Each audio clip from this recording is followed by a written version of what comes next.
ಚಿಕ್ಕಮಗಳೂರಿನಲ್ಲೂ ಕೂಡ ಧಾರಾಕಾರ ಮಳೆಯಾಗ್ತಾ ಇದೆ. ಭದ್ರಾ ನದಿಯ ಒಳಹರಿವು ಹೆಚ್ಚಳವಾಗಿದೆ.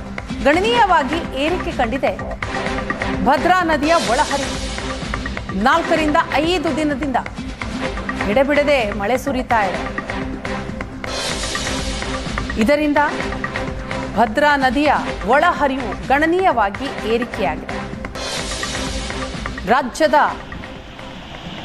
ಎಲ್ಲ ಜಿಲ್ಲೆಗಳಲ್ಲೂ ಭಾರೀ ಮಳೆಯಾಗ್ತಾ ಇದೆ. ಚಿಕ್ಕಮಗಳೂರಿನಲ್ಲಿ ಆಗ್ತಾ ಇರುವಂತಹ ಮಳೆಯಿಂದಾಗಿ ಭದ್ರಾ ನದಿಯ ಒಳಹರಿವೆ ಹೆಚ್ಚಳವಾಗಿದೆ.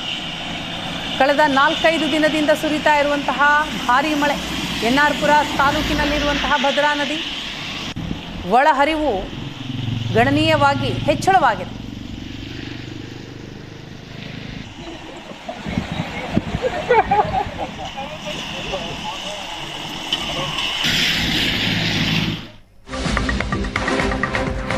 ಇನ್ನು ಮಲೆನಾಡಿನಲ್ಲಿ ಮಳೆಗೆ ಅಲ್ಲೋಲ ಕಲ್ಲೋಲವೇ ಉಂಟಾಗಿದೆ. ವರುಣಾರ್ಭಟಕ್ಕೆ ಚಾರ್ಮಾಡಿಯಲ್ಲಿ ಗುಡ್ಡ ಕುಸಿದಿದೆ.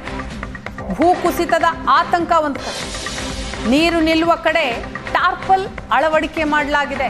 ಪ್ಲಾಸ್ಟಿಕ್ ಬಳಸಿ ಗುಡ್ಡ ಉಳಿಸ್ತಾ ಇರುವಂತಹ ಜಿಲ್ಲಾಡಳಿತ. ಪ್ರತಿ ಬಾರಿಯೂ ಕೂಡ ಇಂತಹ ಸಮಸ್ಯೆ ಸರ್ವೇ ಸಾಮಾನ್ಯ ಎನ್ನುವಂತಾಗಿದೆ. ಜಿಲ್ಲಾಡಳಿತ ಈಗ ಟಾರ್ಪಲ್ ಹಾಕಿ ಗುಡ್ಡ ಉಳಿಸುವಂತಹ ಒಂದು ಪ್ರಯತ್ನಕ್ಕೆ ಮುಂದಾಗಿದೆ. ಚಿಕ್ಕಮಗಳೂರಿನ ಮೂಡಿಗೆರೆಯ ಚಾರ್ಮಾಡಿ ಘಾಟ್ ಇದು ಡೇಂಜರ್ ಪಟ್ಟಿಯಲ್ಲಿರುವಂತಹ ಘಾಟ್. 88 ಡೇಂಜರ್ ಸ್ಥಳಗಳಲ್ಲಿ ಚಾರ್ಮಾಡಿ ಹೆಸರು ಕೂಡ ಒಂದು. ಚಾರ್ಮಾಡಿ ಮಾರ್ಗದಲ್ಲಿ ಓಡಾಡೋದಕ್ಕೆ ಜನ ಆತಂಕ ಪಡ್ತಾರೆ ಇಂತಹ ಸಂದರ್ಭದಲ್ಲಿ. ಮಲೆನಾಡಿನ ಭಾಗವಾದ ಚಿಕ್ಕಮಗಳೂರು ಜಿಲ್ಲೆಯಲ್ಲಿ ಧಾರಾಕಾರ ಮಳೆ ಸುರಿತಾ ಇದೆ. ಜಿಲ್ಲಾಡಳಿತ ಈಗಾಗಲೇ ಮುಂಜಾಗ್ರತಾ ಕ್ರಮವಾಗಿ 88 ಸ್ಥಳಗಳನ್ನು ಗುರುತು ಮಾಡಿರುವಂಥದ್ದು. ಅದರಲ್ಲಿ ಚಿಕ್ಕಮಗಳೂರಿನ ಮೂಡಿಗೆರೆ ತಾಲೂಕಿನ ಚಾರ್ಮಾಡಿ ಘಾಟಿಯಲ್ಲೂ ಕೂಡ ಭೂಕುಸಿತ ಉಂಟಾಗುವ ಸಾಧ್ಯತೆಗಳು ಕೂಡ ಇರುವಂಥದ್ದು. ಹಾಗಾಗಿ ಜಿಲ್ಲಾಡಳಿತ ಗುರುತು ಮಾಡಿರುವಂಥ ಡೇಂಜರ್ ಪಟ್ಟಿಯಲ್ಲಿ ಚಾರ್ಮಾಡಿ ಘಾಟಿಯು ಕೂಡ ಇರುವಂಥದ್ದು. ನಾನೀಗ ಚಿಕ್ಕಮಗಳೂರಿನ ಮೂಡಿಗೆರೆ ತಾಲೂಕಿನ ಚಾರ್ಮಾಡಿ ಘಾಟಿಯಲ್ಲಿದ್ದೀನಿ. ರಸ್ತೆಯಲ್ಲಿ ಈಗಾಗಲೇ ಜಿಲ್ಲಾಡಳಿತದ ವತಿಯಿಂದ ರಾಷ್ಟ್ರೀಯ ಹೆದ್ದಾರಿ ಪ್ರಾಧಿಕಾರ ಮುಂಜಾಗ್ರತಾ ಕ್ರಮವನ್ನು ಕೂಡ ವಹಿಸಿರುವಂಥದ್ದು.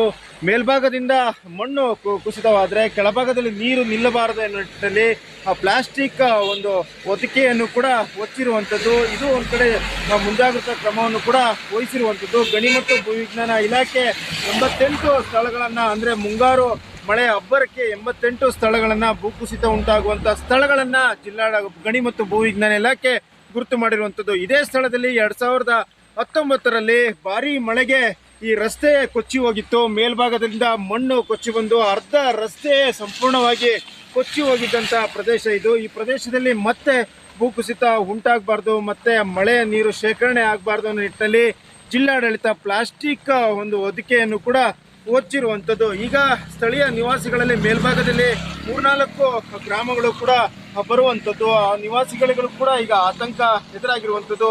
ಭಾರೀ ಪ್ರಮಾಣದಲ್ಲಿ ಮಳೆ ಸುರಿತಾ ಇದೆ. ಚಾರ್ಮಾಡಿ ಘಾಟಿಯಲ್ಲೂ ಕೂಡ ಭೂಕುಸಿತ ಸಂಭವಿಸುವಂಥ ಸಾಧ್ಯತೆಗಳು ಕೂಡ ಇರುವಂಥದ್ದು. ಇದರ ಒಟ್ಟಿಗೆ ಶಿರಾಡಿ ಘಾಟಿಯಲ್ಲೂ ಕೂಡ ಭಾರೀ ಮಳೆಯಿಂದಾಗಿ ಭೂಕುಸಿತ ಉಂಟಾಗ್ತಾ ಇರುವಂಥದ್ದು. ಹಾಗಾಗಿ ಬದಲಿ ರಸ್ತೆ ಯಾವುದಾದ್ರೂ ಇದ್ರೆ ಅದು ಚಾರ್ಮಾಡಿ ಘಾಟಿ. ಹಾಗಾಗಿ ದಕ್ಷಿಣ ಕನ್ನಡ ಮತ್ತು ಚಿಕ್ಕಮಗಳೂರಿನ ಸಂಪರ್ಕ ಕೊಂಡಿಯಾಗಿರುವಂಥ ಚಾರ್ಮಾಡಿ ಘಾಟಿಯಲ್ಲಿ ಬದಲಿ ಶಿರಾಡಿ ಘಾಟಿಯಲ್ಲಿ ರಸ್ತೆ ಸಂಚಾರ ನಿಲ್ಲಿಸಿದಂಥ ಪಕ್ಷದಲ್ಲಿ ವಾಹನಗಳ ಸಂಚಾರ ಇಲ್ಲಿಗೆ ಈ ಚಾರ್ಮಾಡಿ ಘಾಟಿ ರಸ್ತೆಯನ್ನು ಅವಲಂಬನೆ ಮಾಡಬೇಕಾಗತ್ತೆ. ಅವಲಂಬನೆ ಮಾಡಿದಂಥ ಪಕ್ಷದಲ್ಲಿ ಅಧಿಕ ವಾಹನಗಳ ಸಂಚಾರ ಇಲ್ಲಿ ಸಂಚರಿಸ್ತದೆ.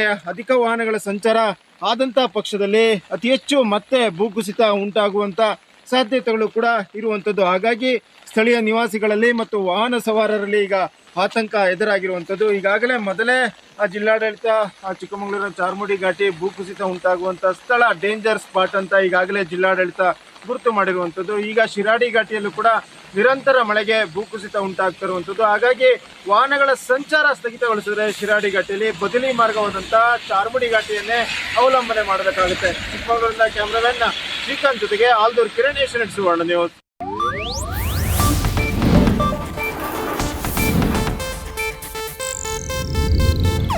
ಇದು ಏಷ್ಯಾನೆಟ್ ನ್ಯೂಸ್ ನೆಟ್ವರ್ಕ್ ಪ್ರಸ್ತುತಿ.